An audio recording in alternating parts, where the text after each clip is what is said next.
Bonsoir à tous. Je me présente, Bertrand Lussac. C'est moi qui dirige le wagon Bordeaux. Merci beaucoup de venir ici pour ce nouveau démodé du wagon. Pour ce match d'été, pendant lequel vous allez découvrir 6 projets qui ont été codés par l'ensemble des élèves du wagon pendant les 10 derniers jours de la formation. Donc, sans plus tarder, je vais donner la parole au prochain groupe. Bonsoir à tous. Je sais que vous venez d'arriver, mais je vais vous inviter à voyager avec moi. On va prendre l'avion tous ensemble et on va partir très loin. On va poser le pied au Japon et voir quelque chose qu'on adore. On pose le pied et voilà le meilleur moment de la journée. On a envie de manger local et on pousse les portes du restaurant. Un serveur arrive et nous tend la carte. Et là, qu'est-ce qu'on choisit? Écoutez, quand les touristes viennent en France, eux ils voient ça. Et c'est exactement ce que vous allez ressentir en regardant la carte en japonais. Et c'est là qu'arrive What's in my plate. What's in my plate va briser la barrière du langage et va pouvoir justement permettre à n'importe quelle nationalité de savoir ce qu'il va manger, d'avoir un visuel sur ce qu'il va manger et de voir tous les problèmes liés à l'alimentaire. Que le client ou que le touriste qui arrive soit chinois, que celui-ci soit russe, soit espagnol, soit allemand, n'importe quelle langue, il va pouvoir justement constater et regarder la carte du restaurant dans sa langue natale. Pour le bien de toute notre compréhension, on va basculer en français. Pour justement découvrir que là on est sur les allergies et régimes alimentaires, ça on y reviendra plus tard. Et basculer donc sur tout ce qui est les restaurants qui sont déjà partenaires de l'application. On peut les voir en direct ou basculer sur la carte et voir déjà tous ceux qui font partie de l'application, que ce soit en France, mais c'est voué aussi à être international. Et on va se géolocaliser pour justement voir ce qui est autour de nous et voir tous ceux qui sont partenaires de l'application d'un Bordeaux. On peut voir que par exemple, un restaurant comme le Kabuki, qui est un restaurant japonais, ou un restaurant comme Tripletta, qui est un restaurant italien, font déjà partie de l'application. Et on va aller consulter donc leur page pour justement voir ce qu'ils proposent directement en français. Donc pour avoir un visuel pour vous, pour qu'on puisse se concentrer plus tard. Donc on va pouvoir voir que ce soit les entrées, les plats ou les desserts. On voit qu'il y a un visuel avec une pléthore de plats différents, avec des descriptifs différents. Par exemple, prenons le soba, pour voir que la description soba japonais froid traditionnel, avec tout ce qui est régime alimentaire et allergie également dessus. Maintenant, revenons à notre touriste japonais. Lui, quand il arrive ici, il ne sait pas quoi manger, et donc du coup va basculer en japonais, et aura potentiellement des allergies, mais celui-ci, tout va bien, il n'a rien. Et va directement rechercher les restaurants.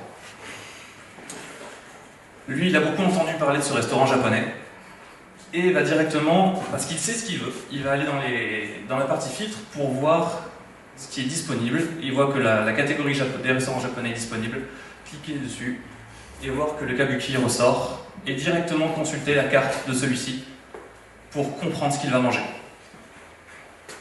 Donc prenons un menu comme le ramen par exemple, qui est ici, et pourra directement consulter dans sa langue natale ce qu'il va manger, et admettons qu'il ait choisi celui-ci, il en ait apprécié le goût, il va pouvoir laisser directement un commentaire au restaurateur. Et comme vous aviez parlé un petit peu japonais, il va vous faire une petite description directement en japonais et dire qu'il a beaucoup aimé ce restaurant.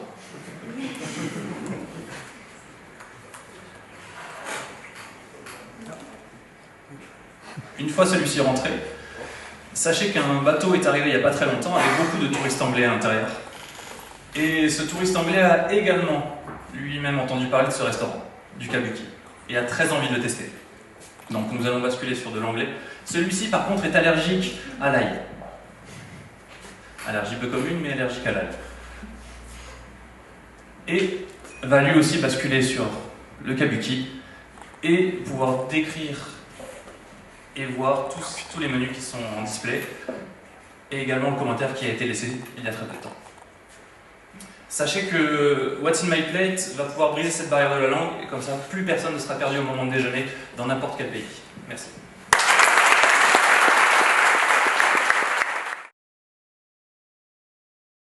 bonsoir à tous. Donc moi je m'appelle Louis et pour les modèles de ce soir, on va imaginer que je suis directeur des ressources humaines de Trello.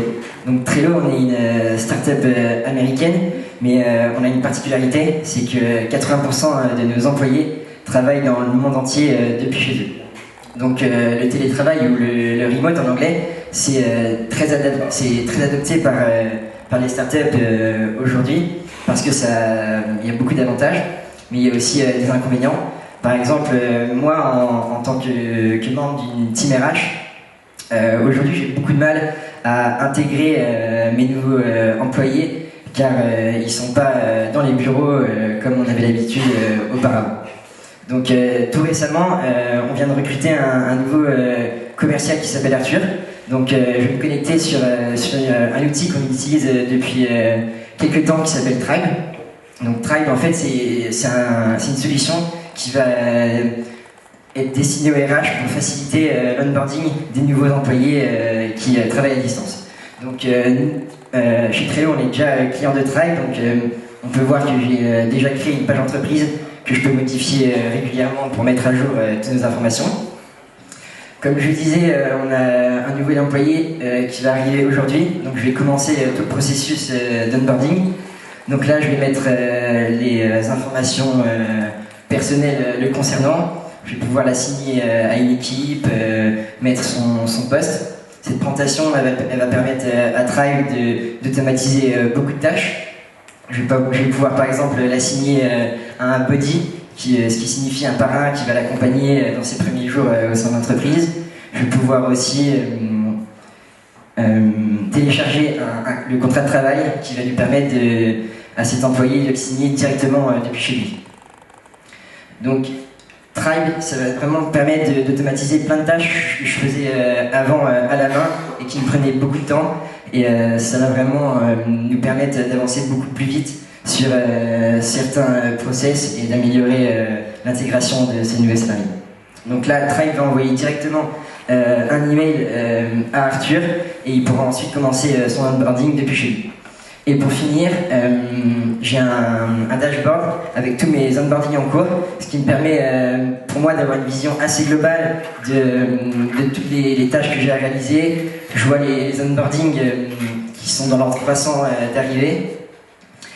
Par exemple, on peut voir que Arthur, que je viens d'ajouter, est à 0%. J'ai aussi accès aux différents buddies, donc parrains. Je peux par exemple les contacter pour savoir si telle personne, comment elle se sent au sein de l'entreprise, comment s'est passé ces derniers jours. Donc là maintenant je vais passer la parole à Arthur, le nouvel employé de Trello. Bonjour, moi je suis Arthur. Je viens d'être recruté par l'entreprise Trello comme Sales Manager. Aujourd'hui c'est mon premier jour. Ce matin j'ai reçu un email m'invitant à me connecter à une plateforme qui s'appelle Tribe. Donc je vais aller voir. Pour moi le télétravail en fait c'est ma première fois et je suis un peu inquiet de savoir comment ça va se passer, comment je vais faire pour avoir des informations sur l'entreprise, sur mes collègues et savoir comment je vais faire pour travailler avec eux vu qu'on est un peu partout dans le monde du coup. Je vois en arrivant, en me connectant, que je peux commencer mon processus de recrutement et je vois en bas à gauche que je suis à 0% et quand je commence, je passe directement à 16%. Je vois que j'ai accès à l'histoire de l'entreprise, à ses valeurs et à l'équipe, je vois un peu de tout. Donc c'est intéressant, je vais continuer.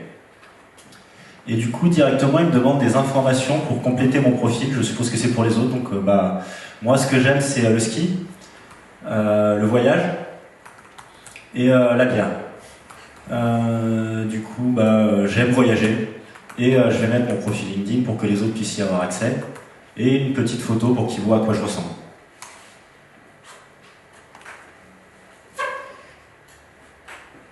Et directement, je vois que je reçois un Slack de la part de Trello. Qu'est-ce qu'ils me disent? Ils me souhaitent la bienvenue, ils en informent tout le monde. Je vois qu'il y a déjà des réactions, c'est plutôt pratique. Ils savent ce que j'aime et on va avoir des sujets d'échange, c'est plutôt bien. Donc du coup, je vais quand même retourner et finir mon recrutement. Je vois que les gens sont un peu partout dans le monde. On est 31 dans 27 villes. Je vois qu'il y en a qui sont en Australie. Je vais aller voir leur profil. Ça me donne les heures avec lesquelles je peux travailler avec eux par rapport à leur français, c'est plutôt pratique. Donc je vais pouvoir travailler avec lui de 9h à 11h, c'est bien ça. Je vais retourner sur la carte et je vais regarder où sont les sales du coup, vu que c'est mon équipe. Je vois qu'on est en Europe, un peu en Asie et en Océanie. Bon, je vais continuer, je vois que la prochaine étape c'est de voir mon équipe. Et du coup, j'ai les horaires de tout le monde et je peux accéder à leur profil. Donc, je sais par exemple que Michael, que je viens de regarder, qui est à Melbourne, je vais pouvoir travailler avec lui de 9h à 11h. Celle qui est en Asie, je vais pouvoir travailler de 9h à 13h. Donc, c'est bien, j'ai tous les fuseaux horaires par rapport à moi et je sais comment je vais pouvoir travailler avec eux. Et du coup, je vois qu'on m'a assigné un buddy, c'est bien, il va pouvoir m'aider. Pour le moment, ça va, je vais continuer quand même. Et du coup, dernière étape, je vois qu'ils mettent à disposition mon contrat de travail, donc je peux le télécharger, c'est pratique. Comme je ne l'ai pas encore envoyé, vu que le service RH est à l'étranger. Et je vois que je peux leur rendre le document. Donc, moi, j'ai déjà signé, donc je vais leur mettre tout de suite. Et je vois que je suis passé à 100% dans mon processus d'intégration. Donc, merci Tribe.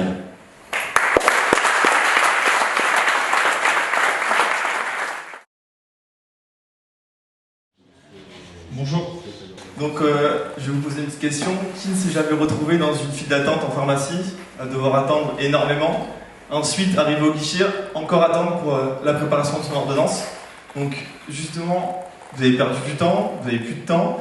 Donc, la question que vous vouliez poser au pharmacien, elle tombe à l'eau et vous attendez encore. Nous, justement, on a créé PharmaDrive qui est ici pour résoudre ce souci. Donc, PharmaDrive facilite le retrait des médicaments en pharmacie. Donc, dès la création de l'ordonnance est digitalisée et directement envoyée à la pharmacie du patient. Et donc, avec ce temps gagné, avec l'anticipation de la préparation des médicaments, on va pouvoir gagner du temps et le pharmacien va pouvoir se concentrer essentiellement sur le conseil. Donc, nous, notre application est pour le médecin et pour le pharmacien. Tous les deux, ils ont une plateforme et le patient, lui, reçoit directement par email l'ordonnance. Donc maintenant, on va pouvoir passer directement à la partie médecin. Donc le médecin tombe directement sur la liste de ses patients et on va commencer par ajouter un patient. Donc on va ajouter Juan Bosso et on va ajouter un mail sur lequel il pourra recevoir les ordonnances. Le patient écrit, maintenant dans la barre de recherche, on va pouvoir le retrouver et on va commencer par écrire une ordonnance. Donc Juan a une petite grippe, donc on va lui prescrire des Doliprane. Voilà, on a une aide pour rédiger. La posologie, c'est le nombre de prises par jour, donc c'est 1 par jour. La quantité, ça va être le nombre de boîtes, donc une boîte. Et le QSP, c'est le nombre de jours de traitement. Donc, premier médicament fait, on va ajouter un deuxième, je me souviens plus, je crois que ça commence par IBU. Voilà, grâce à l'aide du site, on va pouvoir rédiger facilement l'ordonnance. Le site est directement connecté sur un annuaire de médicaments. Voilà, le deuxième médicament est créé et on va pouvoir passer à l'étape suivante qui est de sélectionner la pharmacie. Le patient il habite vers Victoire, on va cliquer, voilà, pharmacie Victoire, c'est parfait. La pharmacie est sélectionnée et on va créer l'ordonnance. On retrouve l'ordonnance sur la gauche avec le descriptif. Si besoin, on peut la télécharger en PDF. Maintenant, le docteur a fait son boulot. On va passer côté pharmacie, où on arrive directement sur l'interface du pharmacien, où on voit la dernière prescription envoyée, donc la dernière ordonnance de Juan Bosso. On peut lire donc le contenu, on va la préparer, et donc on va passer en préparer l'ordonnance. Maintenant, Juan a reçu un email sur lequel il va pouvoir retrouver donc, le descriptif de l'ordonnance et lui indiquer qu'il peut venir chercher son ordonnance. Internet est capricieux. En même temps, on va repasser sur la suite. Voilà, PharmaDrive l'ordonnance. Donc on a le descriptif de l'ordonnance et on va pouvoir télécharger l'ordonnance. Donc voilà, si besoin, on l'a en PDF, si notre patient est à l'ancienne et veut en version papier. Donc on revient côté patient. Jean-Luc Brochet, on vient lui préparer son ordonnance, on va pouvoir la glisser à gauche. Et pareil, Juan Bosso, il vient de passer, il a été rapide. En affichant le détail, on va pouvoir lui délivrer l'ordonnance.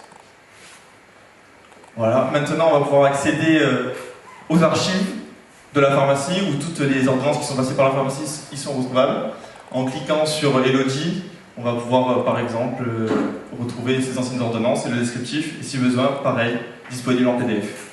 Autre outil intéressant pour le pharmacien, il a accès à ses statistiques où on voit l'évolution du temps de préparation.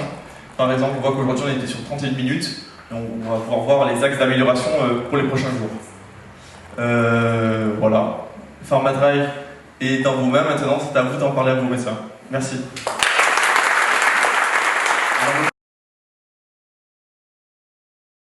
Moi c'est Carole, j'ai 42 ans, je suis mariée, j'ai 2 enfants. Donc j'ai découvert Surffinder en début de mois. Je suis allée faire un week-end avec mon mari, on est allé surfer et on a adoré.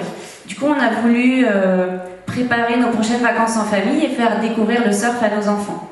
Donc du coup je vais aller chercher la localisation par rapport à ma destination de voyage qui est Segnos. Segnos, pour les demander. Alors du coup, je peux voir qu'il y a quand même pas mal de clubs sur la côte. Donc je vais aller taper Segnos pour voir vraiment les écoles qui sont à proximité. Parce que c'est vrai quand on est en vacances, on préfère aller au plus proche, pouvoir y aller à pied, à vélo. On laisse la voiture au parking. Et on voit qu'il y en a une qui est juste dans la ville, donc ça tombe super bien. Mais finalement, je vais aller plutôt voir vers Osgore parce qu'on m'a dit qu'Osgore c'était pas mal. C'est assez réputé pour le surf, donc autant aller là-bas vu qu'on n'est pas loin. Bon, voilà, en plus il y a 3 chacals, donc ça c'est le niveau du spot, donc c'est pas mal, avec les enfants vaut mieux que ce soit pas trop difficile, donc je vais aller voir l'école ce que ça donne. Donc je vois déjà qu'il y a un petit commentaire qui a l'air plutôt bon. Donc la valeur ajoutée de ce site, c'est qu'on peut voir une prévision sur 4 jours donc par exemple de l'horaire de la marée. On peut également voir la direction de la houle en bleu et la direction du vent en jaune. Donc c'est des informations que j'ai appris qui étaient très importantes pour le surf, pour la qualité des vagues, tout ça. Donc je pense que quand on s'y connaît un peu, on est plutôt content d'avoir ce genre d'informations. Je vais aller voir ce que propose comme formule cette école. Et donc je vois qu'elle a un family pack, ça tombe super bien. Donc je vais aller voir les commentaires quand même, on ne sait jamais, voir si c'est... elle est plutôt bien notée. Je suis vraiment convaincue, donc je pense que je vais aller la réserver. Du coup, je vais prendre le pack famille, on est 4, et on va partir du 2 au 6 septembre. Donc voilà, c'est vrai que je me prends un petit peu à la dernière minute, mais bon, je me dis qu'on est un peu hors saison, qu'il y a peut-être moyen d'avoir de la place. Donc là, je vois que mon booking est bien parti. Je vais attendre la réservation au niveau de mon mail. Je regarderai un petit peu plus tard. Donc là, je peux voir que j'ai le camp où j'ai été allée avec mon mari. Donc je vais aller mettre une note parce que franchement, j'ai vraiment apprécié. Donc j'ai envie de laisser un commentaire.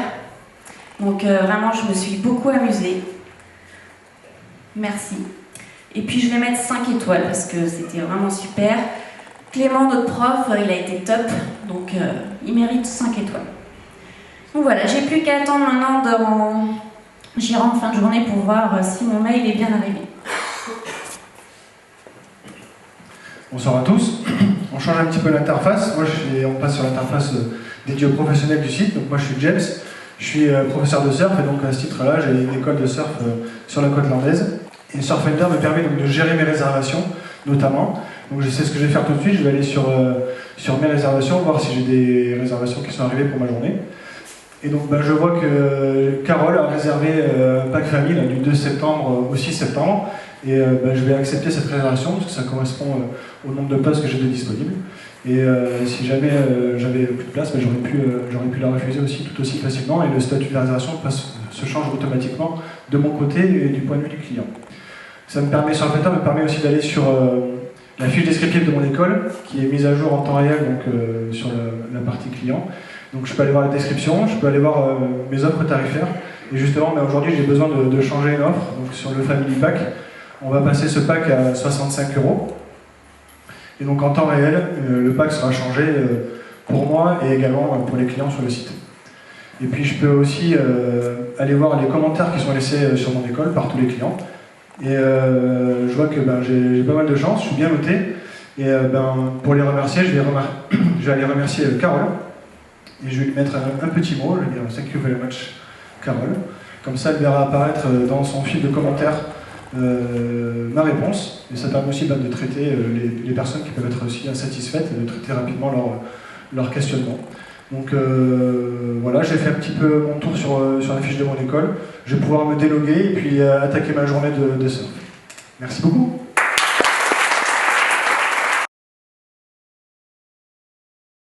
Mesdames, messieurs, bonsoir. Je me présente, Tariq. Régulièrement avec mes amis, on fait un sport bien bordelais, on va prendre l'apéro sur les quais.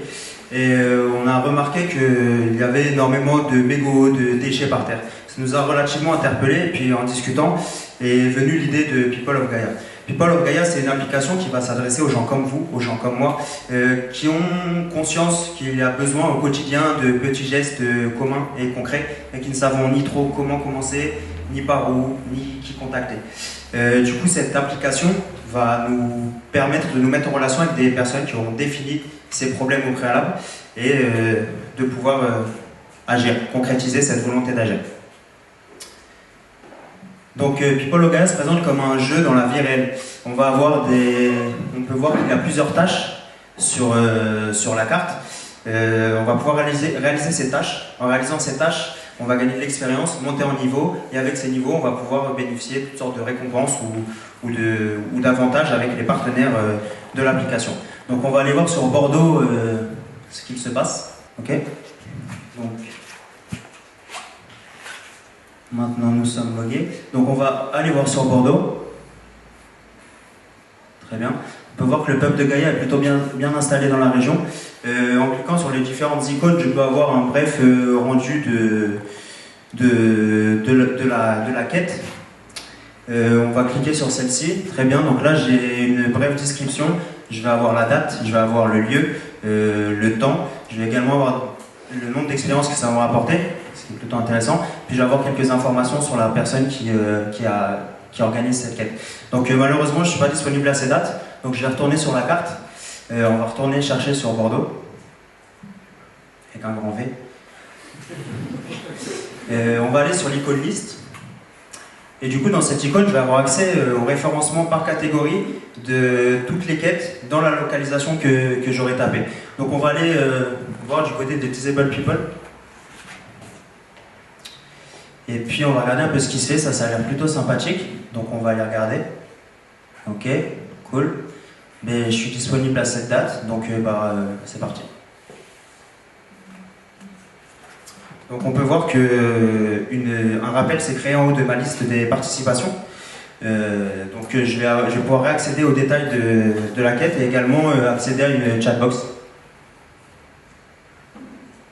Ok, donc c'est plutôt cool. Ici, je pourrais parler aux organisateurs, éventuellement aux autres participants.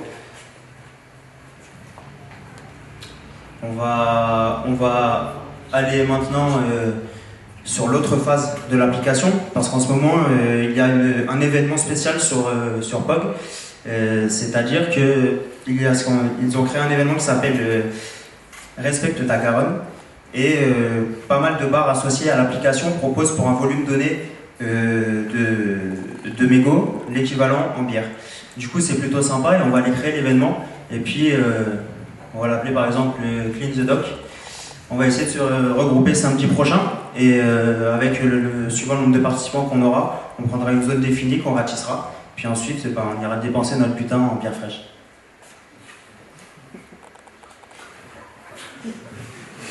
On va en revenir encore une fois.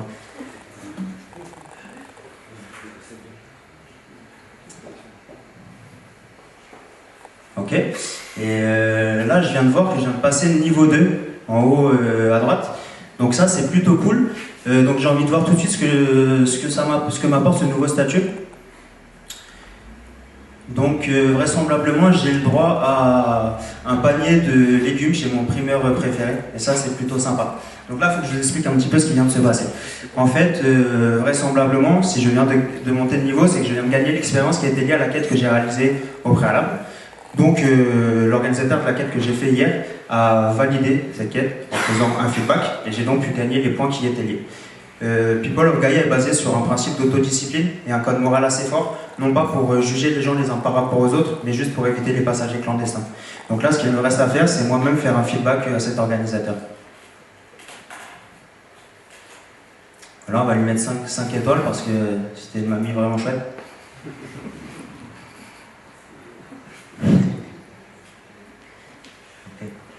Je vais pouvoir vous montrer maintenant de façon un peu plus concrète ce système de notation dont je vous parlais en allant sur mon profil. Et là, donc, vous pouvez voir mon profil avec une photo qui inspire confiance. Et vous voyez que j'ai 4 fleurs sur 5. Donc ça, c'est mon ratio de fiabilité que les organisateurs recevront au moment de mes participations. Voilà. On peut voir également mon axe de progression ici, par exemple. Donc je suis passé d'une petite graine à une jeune pousse. Le chemin est encore long pour devenir un arbre. Maintenant vous avez toutes les informations qu'il vous faut. Tendez la main vers Gaïa et c'est tout un peuple qui vous ouvre à aller voir. Merci.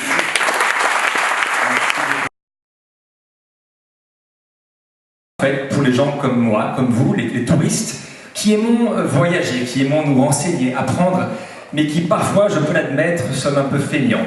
C'est un peu, voilà, c'est un peu réverbatif, on s'ennuie un peu, on n'aime pas trop tout ça. Et l'avantage de Culture, du coup, c'est que grâce à elle, je peux apprendre tout en m'amusant. Je vous explique.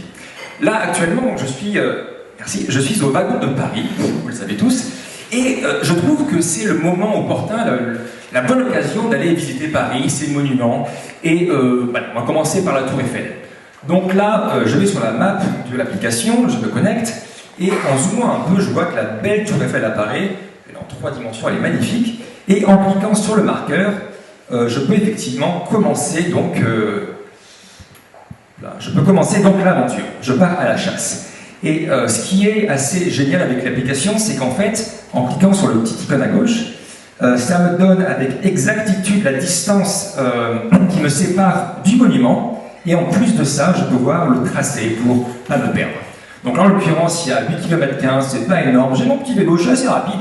Donc du coup, j'y vais, je pédale. Et là, la magie opère, c'est des grands développeurs. Donc quand je fais face à la belle Tour Eiffel, il y a un QR code. Et ce qui est assez pratique, en cliquant sur le bouton du milieu, je peux donc scanner ce QR code comme ceci. Je tremble, ça va pas aller. Nickel. Et là, c'est la magie. Sur mon écran apparaît, vous le voyez tous, donc l'information sur le monument en question. Donc je le lis, c'est super intéressant. Et là, ce qui m'intéresse le plus, moi, c'est la partie jeu, parce que je suis après un grand joueur. Et du coup, tout en bas, je peux commencer l'aventure, je peux commencer le quiz.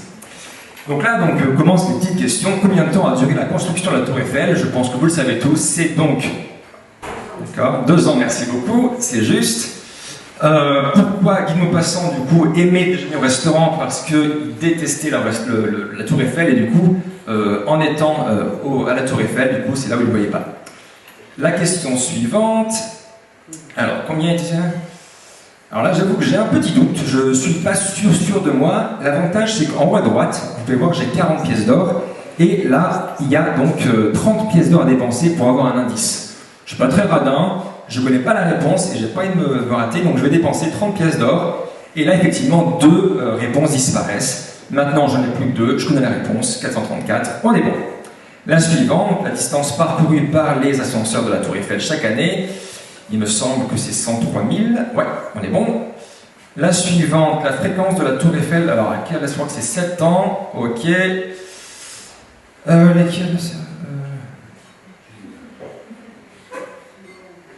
Alors là, j'avoue, j'ai un petit doute. En plus, j'ai pas cette pièce-là. Ok, super les copains. Ah si, attendez, c'est bon. En fait, ce qui est pratique avec ça en plus, c'est qu'il y a un petit chat, donc en haut à droite, et je peux parler donc avec des copains, des amis. Et là, en plus, il est connecté. Donc il y a Manu qui est là, il me souhaitait bon voyage, je n'ai pas répondu. Et je vais aller droit au but, je vais aller directement du fric, allez hop, bim. Je vais préciser quand même 30, voilà, parce que, bon, faut quand même que j'ai assez pour payer mon petit indice. Ok, en plus il est assez rapide, donc nickel.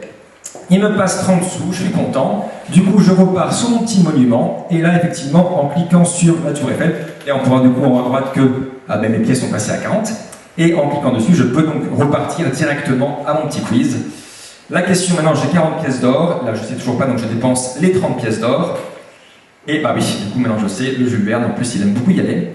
Ce petit Manu. Donc, la question suivante. Chaque année, la tour Eiffel, il me semble que c'est 7 millions. On est bon. Je continue, du coup, je continue. La majorité sont, je crois, français. Ouais. Alors là, je crois que c'est 89, c'est ça, hein? 89, ok. Et là, c'est assez facile, du plastique. Okay. Ah ben non. Ah, ok, bon, je savais pas. Bon, bah du coup, c'était le faire peler. C'est la fin du quiz. Je clique dessus et... Ah ben, en plus, j'ai gagné un niveau, je n'étais pas au courant. Du coup, je suis passé niveau 2, donc c'est quand même assez cool. Et là, maintenant, je peux voir qu'effectivement, j'ai répondu à 9 questions sur 10. J'ai gagné 130 points d'XP et 80 pièces. Et alors, je sais pas vous, moi je trouve que Manu est quand même assez sympa. Il m'a quand même bien aidé.